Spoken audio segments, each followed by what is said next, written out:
So here we are now at my last presentation today, for you, that is. I got three more after this, but it's great to have been with you. I'm sorry I haven't had a whole lot of time to just fellowship with you, and some of you I have, and I appreciate that very much. But hope you've been enjoying your time here at camp. You guys enjoy being able to get together. Yeah, so is this the first time that so many of you have gotten together in quite a while, is it? Every year? Even last year you were here? Oh, wow, okay. All right. But I understand that this is the largest number in a while, I guess. Um, yeah, This is a okay. youth fest, which is just for the youth. Oh, okay. Yeah. The largest number may be adults included. Oh, okay. Those of us adults who love being part of the youth because we want to be young, right? I mean, that's important. Yeah. Yeah, it's, I tell you, life is funny. I remember my grandmother, she used to say, when she was in her 80s, she would say, Barry, she said, I don't feel any older than 18. I said, really? How can you not feel like that? Nan, we called her. Yeah, but it is so weird. It's the strangest experience to grow older.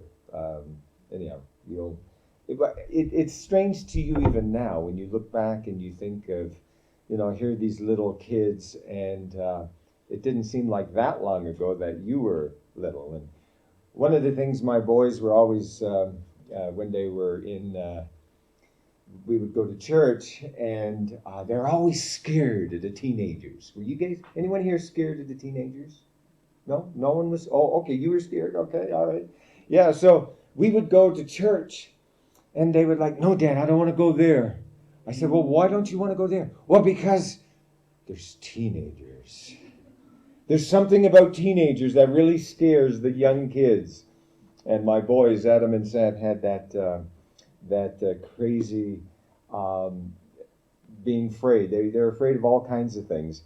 One day we were at an apartment building, and we live out in the country, and but we would go in and visit in the city, and so they were with some of their cousins, and they lived up in an apartment building, had their own flat and so forth, and so my two boys and their cousin, who's also a boy, and then my daughter and her cousin, who was a girl, and the girls and the guys decided they were going to have a race. Who was going to get down to the parking lot the fastest? The girls said that they were going to take the steps, the stairs. The boys said they're going to take the elevator. But then what happened was, as they were going to the elevator, of course the girls took off and they beat them by a mile, but anyhow, they had to wait for the elevator, and then they got on the elevator, and as they were going down, they were hoping that the elevator would just go straight all the way down, but it stopped. And in came these teenagers. And they were all, dressed cool and whatever, and the guys came in to the elevator where my boys and their cousin Jeremy was, and the guys coming in, hey, we're going down, right? And my boys were like, we're going out. And they took off outside of the elevator and said, Jeremy, come on.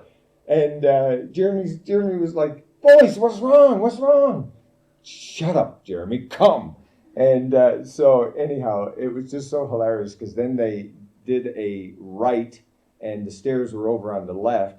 So they came to the end of the hallway, and then they had to run across with the elevator open still, and those guys probably looking at them like, what's wrong with these kids? And they ran in front of the elevator again to the steps and then down. And my boys were very brave like that. They knew full well that they knew full well that when it's fight or flight for the boys, it was flight. And my wife tells how one time they were coming home from Pathfinders, and as they were going home, my wife was driving, my daughter, and this is when they were a little older, but even still. And so what ends up happening is that um, a car with a load of young fellas. It was late at night, and so they were driving this country road, and um, they noticed obviously that my wife is driving, and then my daughter is in the passenger seat. The boys are lied down in the back seat, gone to sleep, and so this car of young fellas, young teenagers, comes up parallel to my wife and starts waving, and of course that really put Mama Bear in full force, and she needs to protect her little cubs as well as herself, but more concerned with the cubs. And so she says, "Adam and Seth, get up, get up!" And Carmel went over and she shook the boys and got them. "What's wrong, Mom? What's wrong? What's wrong?" And and so they look and they see this car with these guys with the windows down, yelling at their mother and sister, and like, "Oh no, Mom!" And then they go down behind the seat, like, "Mom, hurry up, get out of here, Mom!" That kind of thing. Then that car, what was really crazy, but I mean, that car of young fellas, they got in front of my wife, and they slowed right down to basically a stop. And so my wife then was coming up to them, and then of course she pulled off on the other side, passed them, and took off. And she didn't go home the normal route, right? Because she was afraid that they would follow her. But she was able to pass them and get away, and going a different route, she came home. In fact, she almost wanted to keep driving for a while because she didn't want to come to the house. But anyhow, my boys were brave boys. We knew, the girls knew that, you know what, when it comes to bravery, there were none braver than Adam and Seth. Well, a few years ago, my son, Seth, was down at Andrews University doing his MDiv. And his wife, Kara, was pregnant. And so we went down, we visited them. This was before COVID. So we were down there, and we went to a park. And when we went to the park, Kara had to go to the washroom, and so just as she was coming out of the washroom, this car with, again, young fellas and a couple of girls, but they were in a very, very fancy sports car. I forget what it was right now, but it was a nice sports car, bright red, the typical, stereotypical. And they just pulled off and came into this park, and it was like screeching the tires, and they just zoomed past Kara. And I tell you, that Seth that hid behind the car seats with his mother was not hiding at all anymore. And he went up to those guys and he said, "What are you doing?" And they said, "Sorry, man, sorry. Yeah, well, listen, my wife's pregnant." And he was like, nose to nose. And he was like, and I looked at him, I looked over at my wife and I said, "This is not the same Seth anymore." So it's quite amazing to see how life goes. Today, I want to talk to you about that inner desire to be able to do that which God has called you to do, and for you to have the confidence of going forward and doing it. As it were, it's a growth, it's a maturity that happens. And in the same way that Seth was that weak little boy who was frightened of the teenagers, suddenly, as he became a man, he was no longer frightened.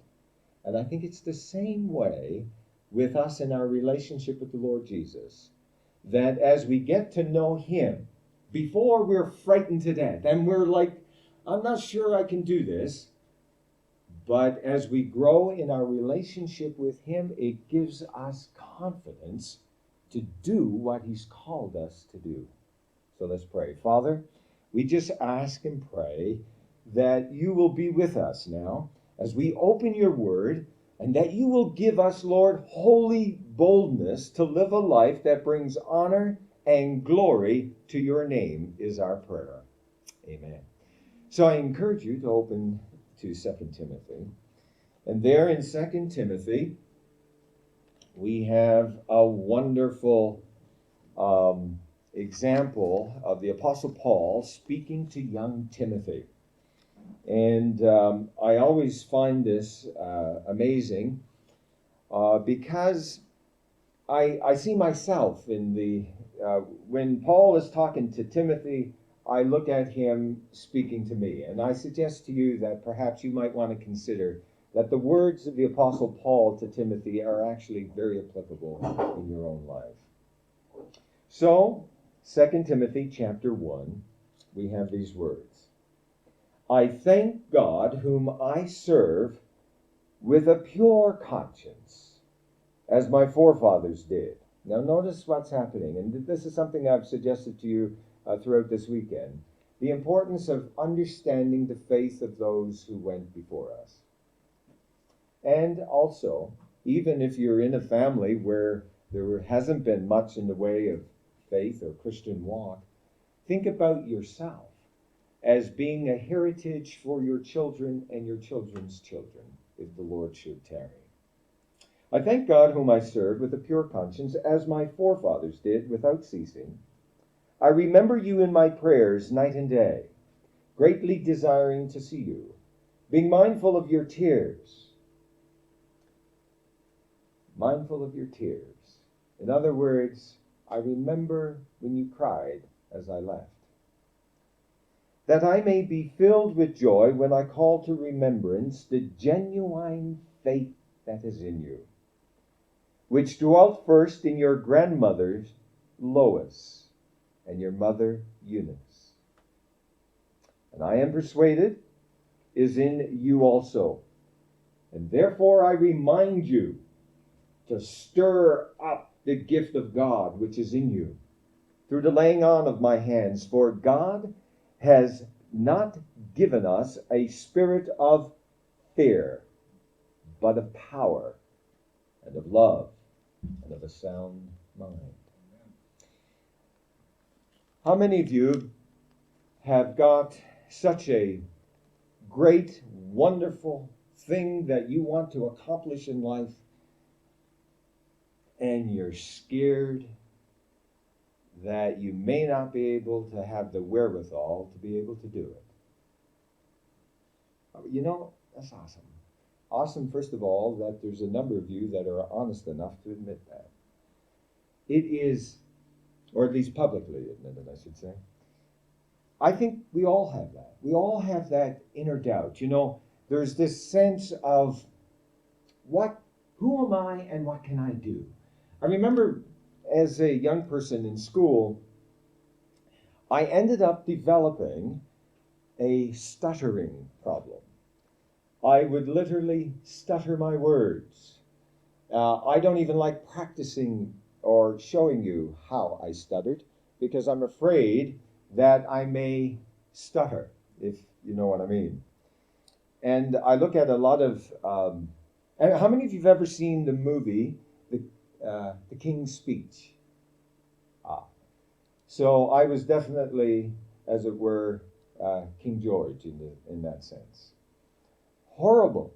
It is one of the most embarrassing things that certainly I've ever experienced in life, but it's one of the most debilitating, and it destroys one's self-confidence. When I would stutter, as was pointed out in the film, stuttering, we're not born to stutter. In many ways, in my experience, I stuttered because I lacked confidence. And so when people would ask me a question, and I would stutter, and I couldn't get the words out, I feel like crawling under a rock. And every time I'd be at the kitchen table for a meal, my brother and I would call ourselves Irish twins, because we're born 11 months apart. So it's a joke that you have to be Irish twins, because your parents are having so many kids, and they're having them so quickly, so close together.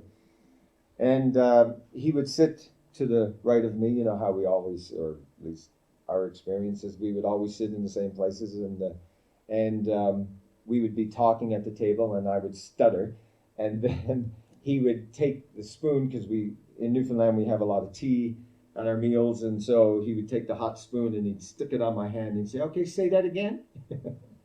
I didn't really like that too much. But I remember as a child going out to the back of our property, and there were certain words, in particular consonants, that words that began with a consonant, like B, for example. And I would be stuck on that word, and I couldn't pronounce it without going, B, B, B. And I would be out there, and I would literally just fight and go, just keep working at it until I could say the word without stuttering the word. I had a good friend. His name was Billy Weir. Do you think I could say his name? I couldn't. And I would say, hey. And the other thing is, there's certain tricks you do when you stutter, and that is you're thinking ahead of what you're going to say next. Because if any word that's coming ahead that begins with a hard consonant sound, for me, I would come up with another word in my mind. So I'm constantly thinking of what I'm saying next, because I'm frightened to death I will say a word that's going to end up stuttering. Anyhow, we all have those kinds of experience, in the sense that our minds may stutter, in the sense that I don't think I can do that.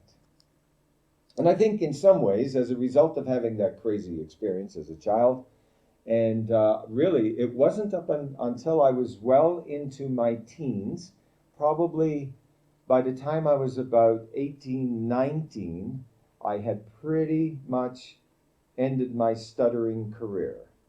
Although, even today, if I'm really, really tired, once in a while I will stutter on a word and I'm getting scared that maybe it's coming back. Okay. Perhaps it's because of that impediment that I had in speech, that I made speech to be something that I needed to conquer. And perhaps, as a result, I'm able to stand up here with a great sense of confidence and not worry about whether or not I'm going to stutter. And maybe, who knows? But God has led in a mighty way.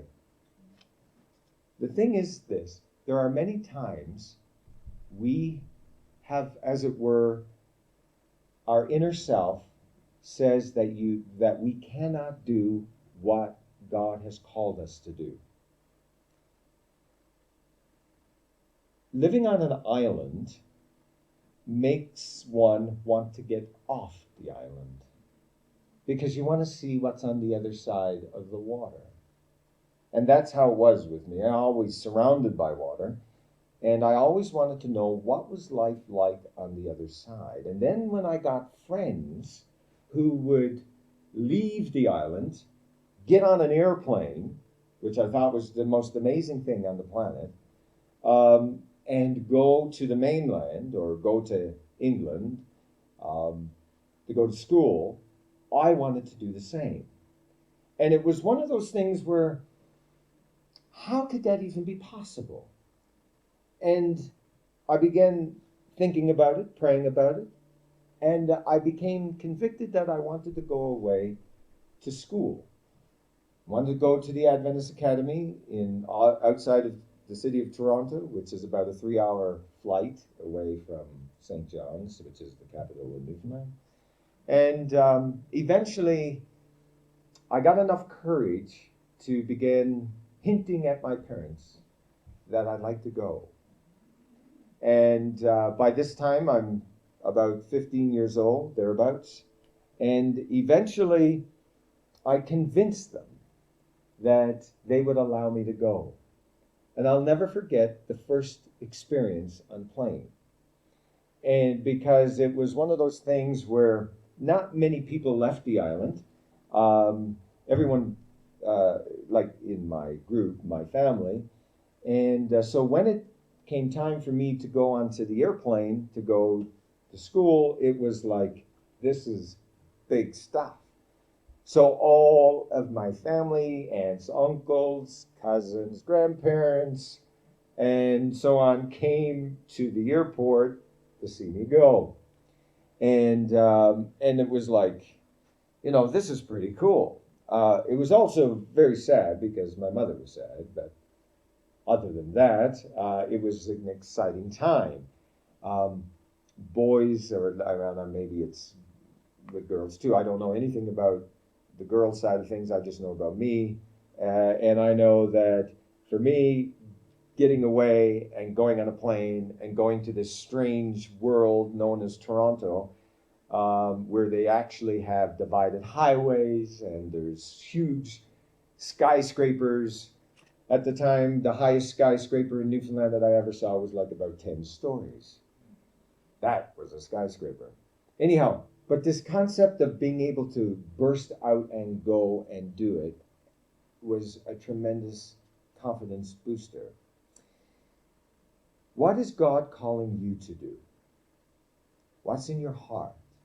What is it that the Lord is impressing upon you to do something? And people might say, well, you know what? That's a crazy idea. Do you really think?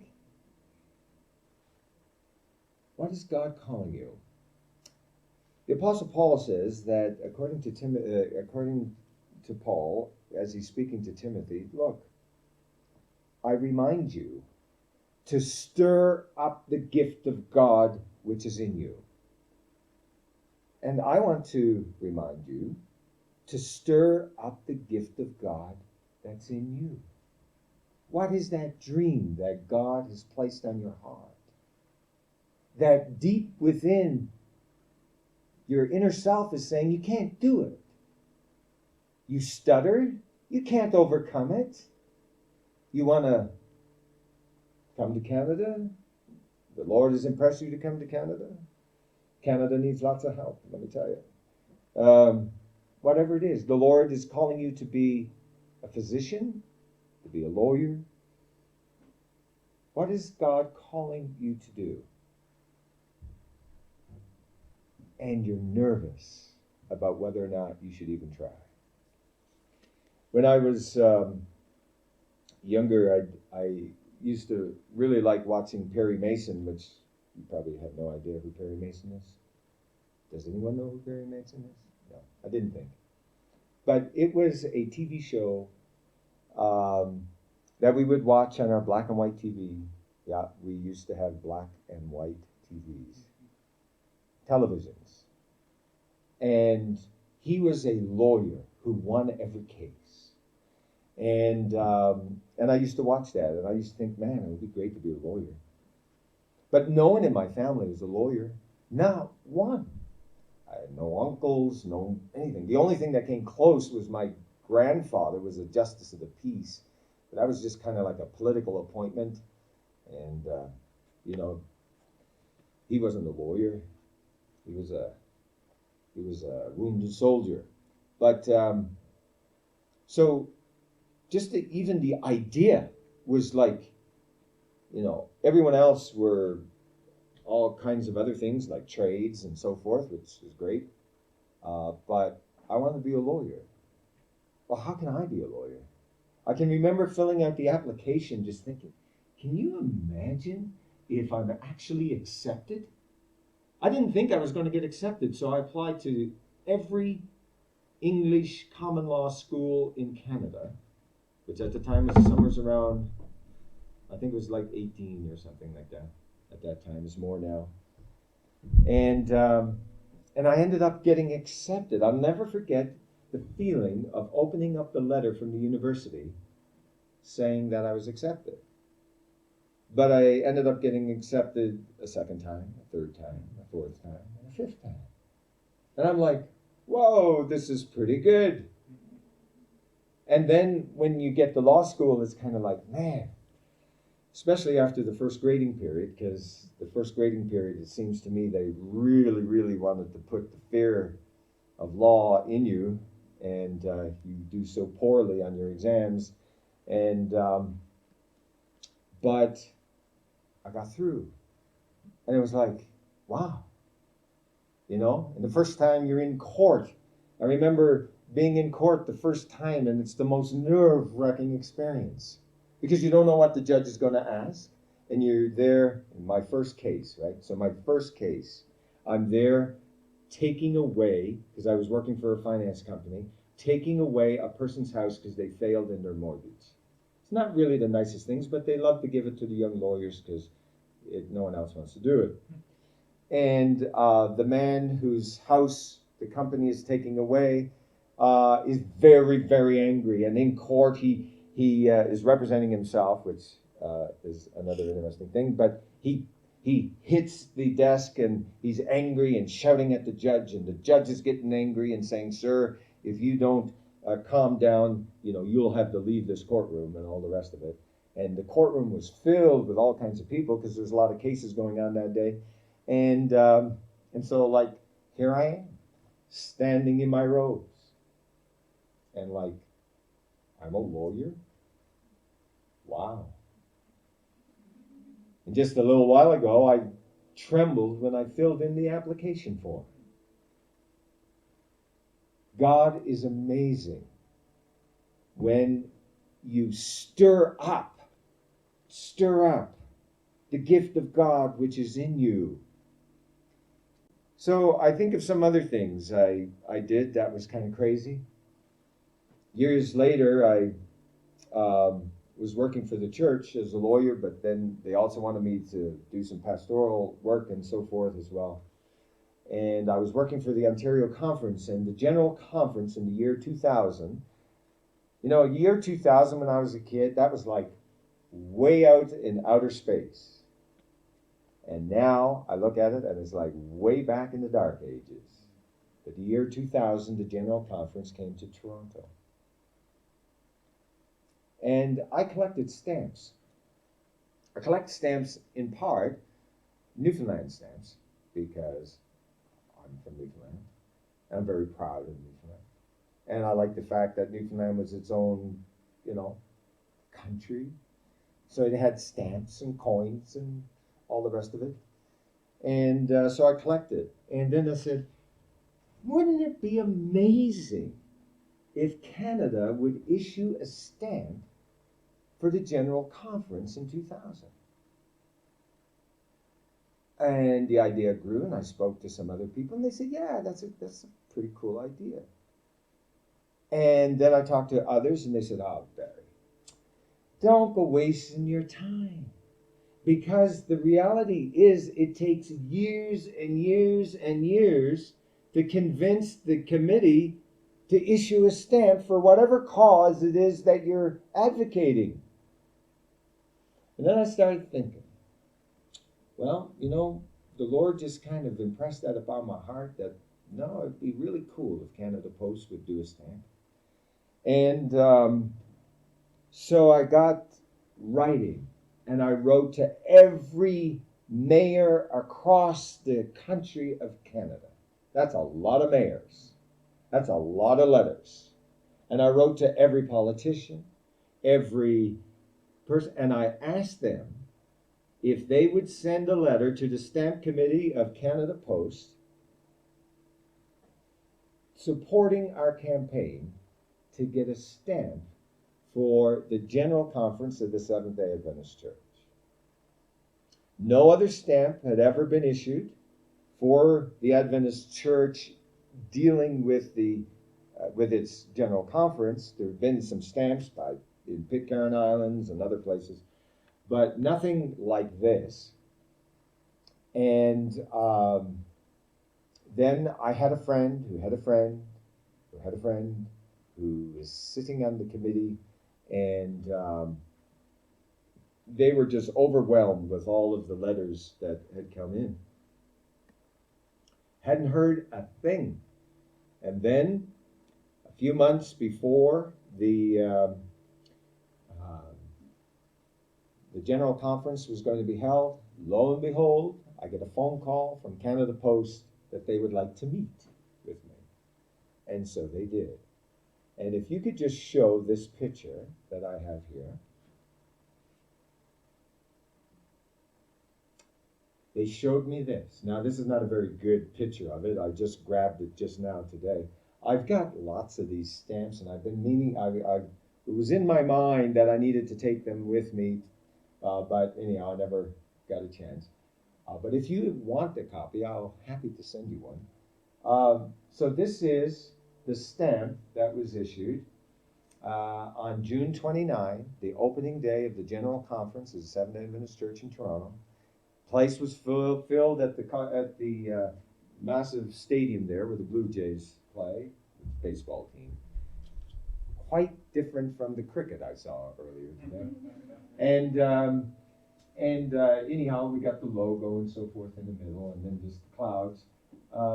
We had no say with respect to the stamp itself. Canada Post just put it together. And for many of us as Seventh-day Adventists, we kind of really like it because it gives us a sense of the second coming. So it was interesting this morning. Just out of curiosity, I looked it up on the internet. They're now, at least one company was selling them for $3.80, but they were 46 cents right at the time. But it was just a crazy idea. Crazy idea. Well, it seemed crazy. Lots of people said I was crazy. But the Lord impressed upon me that, you know what?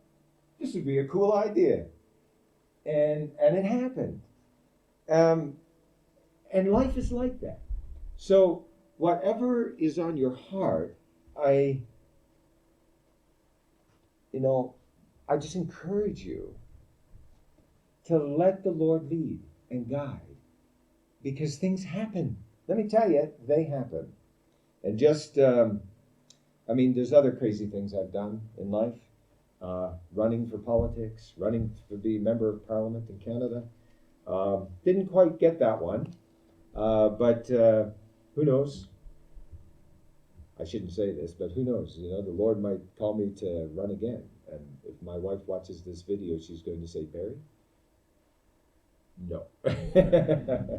Or maybe she'll say, well, if the Lord really, like in the same sense that the Lord called last week and said, you need to go to South Africa. I mean, this is not like, going a half hour or an hour or 2 hours or 3 hours someplace in Ontario. No, this is like South Africa. I mean, that's like saying go to the moon. Elon Musk will eventually make it possible for us to do that. Anyhow, another thing, a crazy thing that I did just in the last 12 months is I felt absolutely impressed with what was going on in our country, in Canada, with the way in which government, in my view, and in the view of many, has been taking away a lot of freedoms in the country for its various ideological reasons and so forth. But anyhow, and I felt impressed that I couldn't stay at my employer where I've been for 10 years, heading up their legal department. And I started a nonprofit organization to advocate freedom of speech, freedom of conscience, and inviolability of the person. And, it's like my wife said, Barry, I feel like in some ways we are going back to, we just graduated from law school because it's like we're starting our career all over. You should be thinking about retirement now. And yet the Lord impressed me to do that. Crazy idea. I don't know where that's going. God knows where that's going. But what is it in your life? What is it that God is asking you to do? Maybe it's writing a book. Maybe it's, composing music. Maybe it's who knows what. But God is calling us to do what seems to ourselves to be impossible, and perhaps many people around us would say it's impossible. But if God has put that on your heart, nothing is impossible. Absolutely nothing. Because it says that He is with us. And we don't have to be ashamed. He says further in verse 12, I am not ashamed, for I know whom I have believed, and am persuaded he is able to keep what I have committed to him until that day. Let's pray. Father God, thank you so much for these young people. Thank you so very much that you have put into their hearts goals, dreams, in which, Lord, they can live a fulfilled life that will bring honor and glory to your holy name. And so, Lord, I pray for a special blessing upon them. And Lord, that we look forward to how you're going to lead in their lives that's going to bring glory to you, is our prayer.